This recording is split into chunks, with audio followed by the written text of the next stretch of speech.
Hearing that song from Crosby, Stills, and Nash and Young, The Cost of Freedom. I didn't know until Rick Fortner explained to me that that was written about the Civil War and the cost of freedom, all the people who fought for freedom for all of those living in America.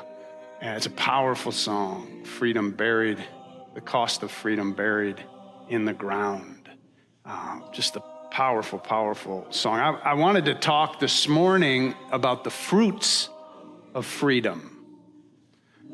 And I mean, when you think of fruits, here we are at 4th of July. I'm curious what fruits you associate with the 4th of July. You could just call out or put in the chat if you're online. What fruits do you think of when you think of the 4th of July? Watermelon? Strawberries, blueberries. I know that strawberries, blueberries, and whipped cream. You get that red, white, and blue. Blackberry cobbler, peaches, cherry pie, apple pie. I'm getting hungry hearing all about all this. So today I want to talk about the fruits of freedom, but not those fruits.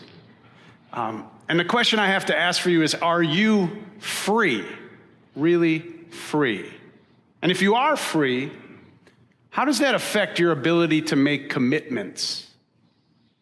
I've learned over time that there is a very important and unexpected relationship between freedom and commitment. When people find All Souls, one of the things that they often say is how refreshing it is to be in a church where they're finally free to think and to doubt and to question honestly and openly regarding matters of religion and God and life.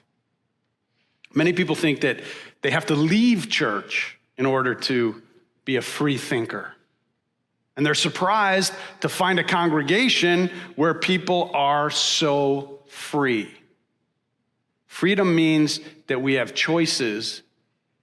And it's nice to have choices. It beats the alternative, that's for sure.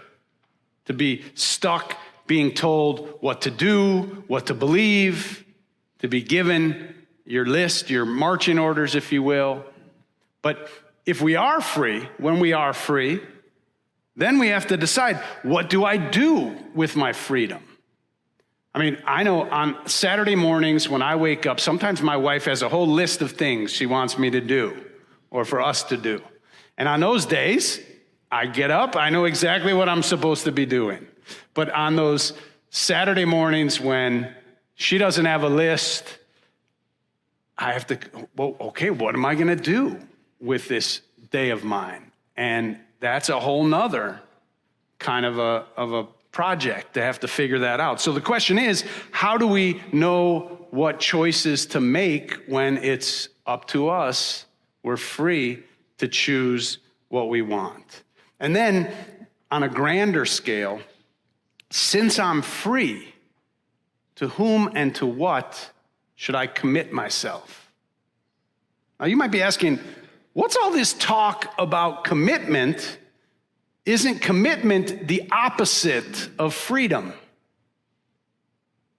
I heard a sermon once from the Reverend Dr. Peter Gomes, in which he explained in his inimitable style the inextricable relationship between freedom and commitment. It seems odd that these two concepts would be so connected because at first blush, they seem to be complete opposites. To make a commitment is to forgo our freedom. When I committed to my wife, I was letting go of the freedom to date and be with other women romantically.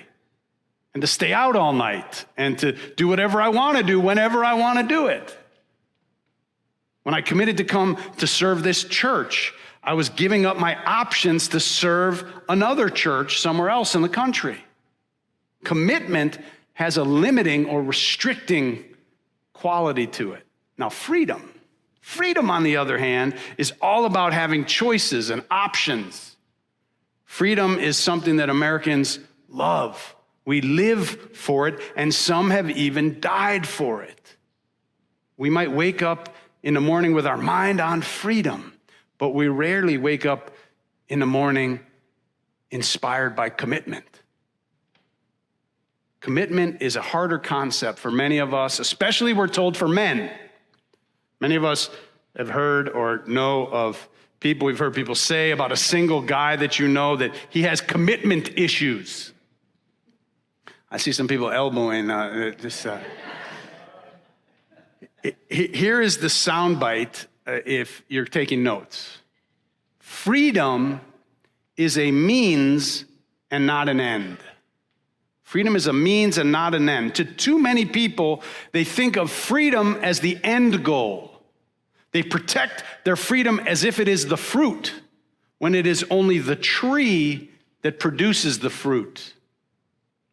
Freedom is a means and a foundation that allows us to achieve something more than freedom. Freedom allows us to make choices, but it's the choices that are the point of the freedom, not the freedom itself. Freedom is just a fruit tree. It's not the fruit.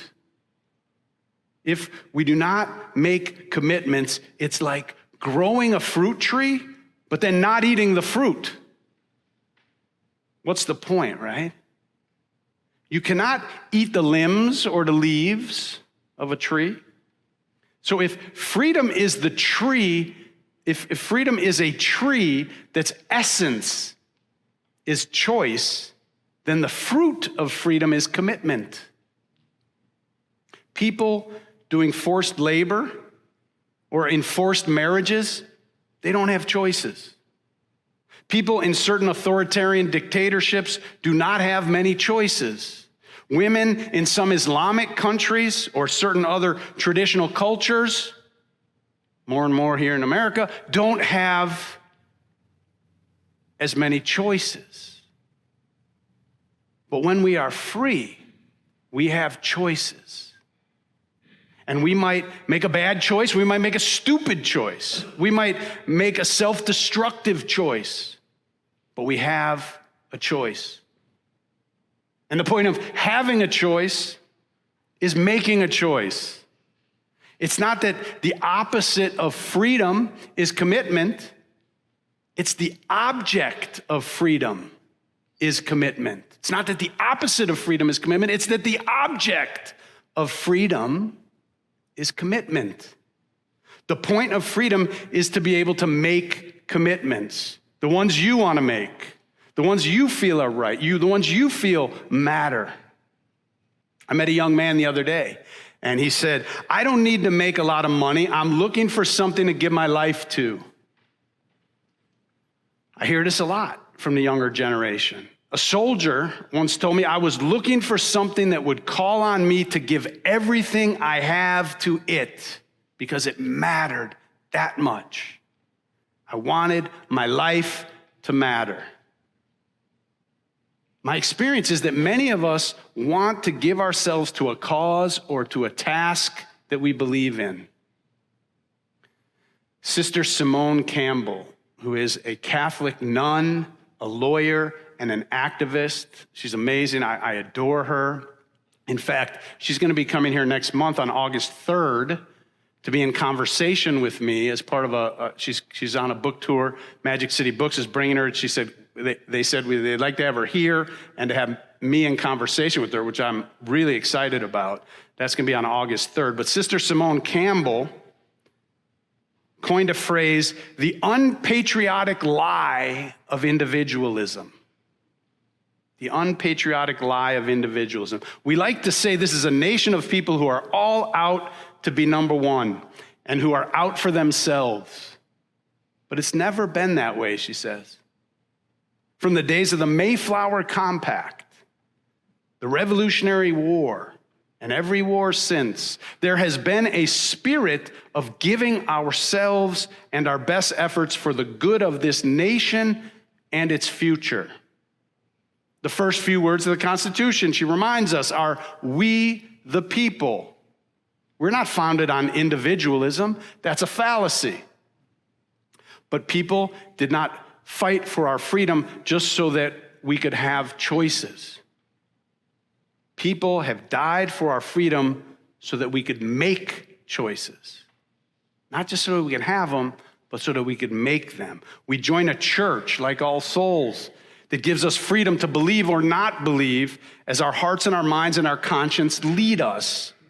We don't just join to be free. We can be free without joining All Souls. We join to exercise our freedom. The Christian Bible says, to gain your life, you must lose it. To be free, you must be committed. Socrates said, an unexamined life is not worth living. And I agree with that. I also agree that a life without commitments is not worth living. So on this Independence Day, when we celebrate freedom, as you're eating your watermelon and apple pie and all the other peaches and all the other fruits, berries you mentioned, I want you to consider the real fruit of freedom. The freedom to give your life, your resources, your best efforts for something that really matters. There was a cost to freedom, buried in the ground. And you and I are still here above the ground, filled with the breath of life, with the possibility to do with this life, to do with this body, to do with this mind, to do with that which we have the power to control, something that matters in the time of our life. We have the freedom. Not everybody has that freedom.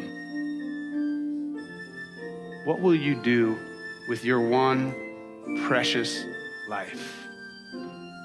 May you have a happy, or shall I say fruitful, 4th of July. I love you. Amen.